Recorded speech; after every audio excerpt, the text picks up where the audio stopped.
Okay, I'm going to show you how to replace the HID bulb on a Toyota Avalon 2011. I'm not sure if you can see this or not, but that is flickering. That can either be the ballast or the bulb, according to what I found online. In this case, it turned out to be the bulb. They're both expensive. So for the 2011, you need the D4S bulb. And the D4S has to do with the location of those cutouts around that circular area. You definitely need to get the right one for your car. Your bulb's not going to seat properly, and you'll see that in a little bit. So I got this off of Amazon, so instead of paying $129 at the car parts store, I paid $29 for two. So there's the projector lens that we're going to replace the bulb in. So right here by the washer fluid, you can see the part we've got to get off to get to that bulb. There's not a lot of space to work here, and there's even less space to film. So this is the first car repair video I've ever done, and it really makes me appreciate how hard it is to get a video of this stuff without being all shaky. So here we are. We've got the connector we've got to take off first, and you want to push in the tab that's on the far right there. So you push in and pull.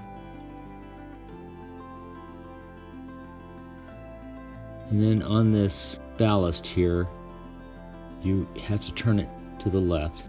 So if you were inside the engine, you'd be turning counterclockwise. There's probably a tool that goes for this, but you're just going to have to use brute strength, and it's really hard the first time you do it. It looks like I'm turning it about an eighth of a turn, and so right there is where it goes. And if it's the first time you've taken it off, it may take a little force to pull that off. So I'm just going to lay that down inside the car here.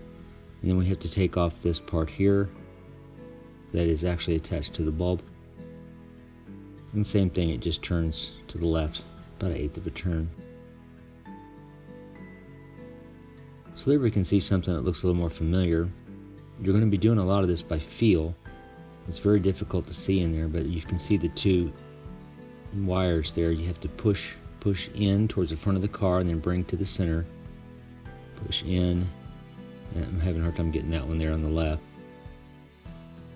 Again, I'm doing this by feel. I can't really see at this point. I'm trying to get, there you go, and it dropped right down. There's our bulb just laying there. I'm going to lift this one out and replace with our new one.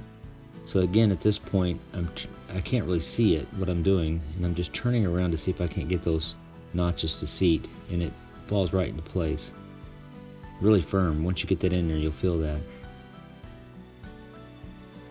So we're going to lift up the wires. There's two little tabs on the side there. Sometimes you have to kind of go outward a little bit to get around those two. That was pretty easy, cleared that. So, you know, you got to push those wires in towards the center and then towards the front of the car. It's hard for me to show you that. That one's in on the left. So again, I got to grab a hold of that. I'm going to pull in towards the center and then push towards the front of the car.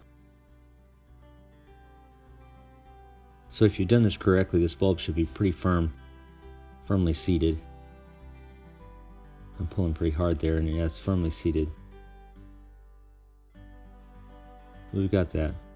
So now we just replace everything that we took off a minute ago. And it's just down inside the car. I didn't pull it out of the car this time. First time I did, I was trying to figure out what was going on here. So we tilt it like we did to take it off, and then turn.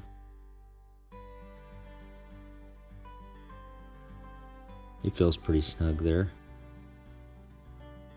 Then with the other, you got to make sure that cord gets inside there. So I'm making sure, you can't see that, but I'm making sure that cord gets in there. I've got it turned about 1/8 towards the counterclockwise. Once I feel like it's pushed in, then I turn. It's really hard to turn. It's getting seated there. My connector's just down here and here somewhere. Just got to spy it to make sure I've got the push-in tab there toward the right. Snaps right in place. So on the other side, the only thing different is the battery's kind of in the way. I didn't really have to disassemble that much. I did unloosen the battery so I can get my hand in there a little better. And that's the only difference. It's a little tighter over there. There it is there. It's not much room. But I didn't have to disassemble to get to it. We'll hope this helps somebody.